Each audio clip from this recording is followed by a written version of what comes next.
Hello' everyone, আপোনালোক সকলোৱে এতিয়া বৰ্তমান ফুল জছত ইণ্টাৰভিউৰ কাৰণে ৰেডি হৈ আছে। এপ্লাই কৰি উঠিলে বা এপ্লাই বহুতে কৰাও নাই, কৰিব।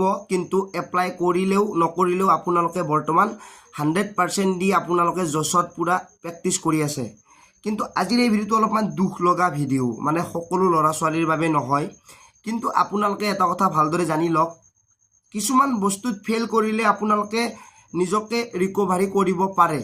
ধৰি লৈছোঁ আপুনি ৰানিঙত ফেইল কৰিছে, আপুনি গম পাই গৈছে যে মোৰ প্ৰেক্টিচ কম আছে, মই অলপ বেছি প্ৰেক্টিচ কৰিব লাগিব, তেতিয়া নিশ্চয় আপোনালোকে সফলতা লাভ কৰিব। কিন্তু কিছুমান বস্তু আছে সেইবোৰত কেতিয়াও পাছ কৰিব নোৱাৰি, আৰু কিছুমান ঠিক কৰিব পাৰি, কিছুমান ঠিক কৰিব নোৱাৰি।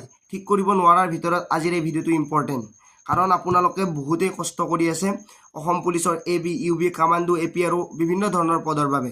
মই আজিৰ এই ভিডিঅ'টোত যিখিনি ডিটেইলছ ক'ব যাম মাত্ৰ দুটা টপিকৰ ওপৰত, দুটা ইম্পৰ্টেণ্ট।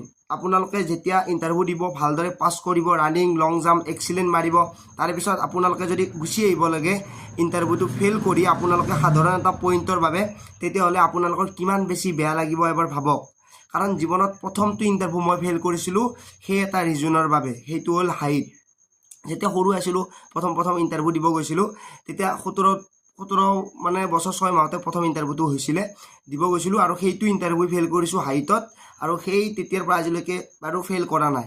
তেতিয়া সৰু আছিলোঁ, সেইটো বেলেগ কথা। যিবোৰৰ বয়স হৈছে হাইটত ফেইল কৰি আছে, বহুত কষ্ট কৰি আছে, তেওঁলোকক মই ৰিকুৱেষ্ট কৰিছোঁ যে ইণ্টাৰভিউৰ দিনা ইমান বেছি বেয়া লাগিব, ইমান বেছি দুখ লাগিব, তথাপিও আপোনালোকে নিজক সান্তনা দিব লাগিব। কাৰণ কি, এতিয়া চাব মেইন পইণ্টকেইটা কৈছোঁ। যেতিয়া ৰানিং কৰিব যাব তেতিয়া আপোনাৰ হাইট চেষ্টত উলিয়াই দিয়াৰো চান্স থাকে বহু ল'ৰা ছোৱালীকে। যেতিয়া ল'ৰা ছোৱালীয়ে বহু কষ্ট কৰি দৌৰি থাকে তেতিয়া চেষ্টটো বহুত বেছি কমি যায়, কাৰণ আমাৰ নিচিনা ল'ৰা ছোৱালীয়ে খাব নাপায় ভাল বস্তু। এতিয়া এটা বস্তু নোখোৱাকৈ দৌৰি আছে, দৌৰাৰ লগে লগে দেহাটো কিমান বেছি ক্ষীণাই যায়। মোৰ এই 2 মাহত প্ৰায় 11 কেজি ওজন কমিছে। গতিকে মই কিমানখিনি চেষ্ট কমিব লাগিব আপোনালোকে ভাবক।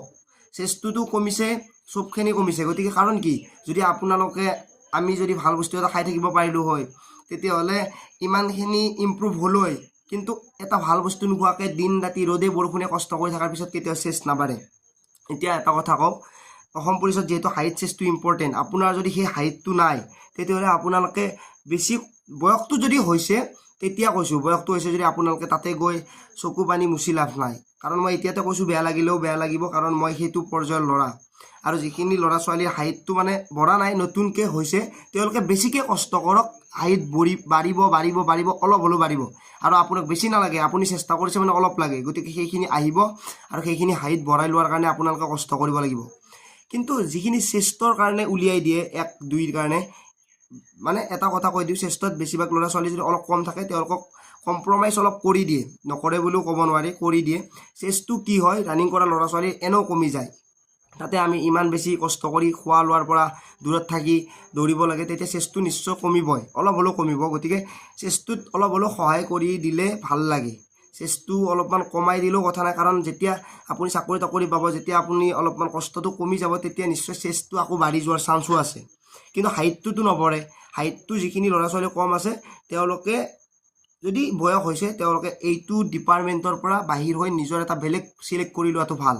কাৰণ ইণ্টাৰভিউৰ দিনা যদি আপোনালোকে বাৰে বাৰে ইমান কষ্ট, ধেমালি কষ্ট নহয় এইটো, দৌৰা মেলা এইটো ধেমালি কষ্ট নহয়। গতিকে আপোনালোকক কৈছোঁ, যদি চেষ্টটো কমিছে তেতিয়াহ'লে বঢ়াব পাৰিব। চেষ্টটোৰ বাবে এক্সাৰচাইজো আছে।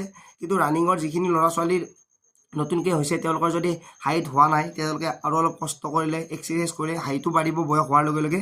কাৰণ 22 বছৰমানলৈকে বা 20 বছৰমানলৈকে ধুনীয়াকৈ হাইট বাঢ়িব, অলপ হ'লেও বাঢ়িব। সেইখিনিত তেওঁলোকে ইম্প্ৰুভ কৰিব পাৰে। কিন্তু চেষ্টটো বাঢ়িবই। যেতিয়া ৰেষ্ট ল'ব, দৌৰা বন্ধ কৰি দিব, তেতিয়া আকৌ শকত হৈ যাব, বডিটো বাঢ়ি আহিব, তেতিয়া চেষ্ট বাঢ়িবই। গতিকে চেষ্টৰ বাবে এক্সাৰচাইজখিনিও কৰিব, ৱাৰ্ম আপখিনি কৰি থাকিব। চিন আপ কৰিলেও বেকটো বাঢ়ি যায় চিন আপত। গতিকে বেকটো বাঢ়াৰ লগে লগে আপোনালোকৰ চেষ্টটো ধুনীয়াকৈ হৈ যায়। বাকী চেষ্টটো আপোনালোকে নৰ্মেলি 85লৈকে ইম্প্ৰুভ কৰি ৰাখক, যিহেতু কামাণ্ডোত 85 ধৰি থৈ দিছে।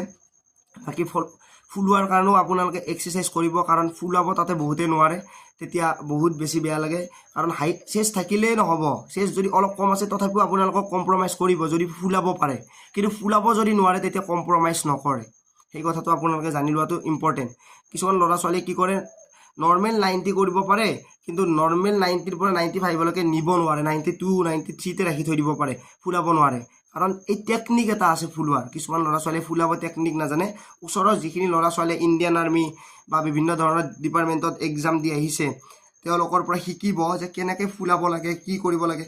সুধিলে লাজ কৰিব নালাগে, তেওঁলোকে শিকাই দিব, জনাখিনি শিকাই দিব চেষ্টা কৰিব। গতিকে আপোনালোকে জানিবলৈ চেষ্টা কৰক, শিকাবলৈ মানুহ আছে। গতিকে আপোনালোকে কেনেকৈ চেষ্ট ফুলাব ধুনীয়াকৈ আপোনালোকে শিকি লওক। চেষ্টটো ফুলোৱাটো ইম্পৰ্টেণ্ট। এইটো কথা আপোনালোকে বেয়া নাপাব যে হাইট নহ'লে কিয় কষ্ট কৰিব লাগে, কিয় কষ্ট কৰিব নালাগে, এই কথাটোক লৈ যদি মই কিবা কৈছোঁ তেতিয়াহ'লে বেয়া নাপাব।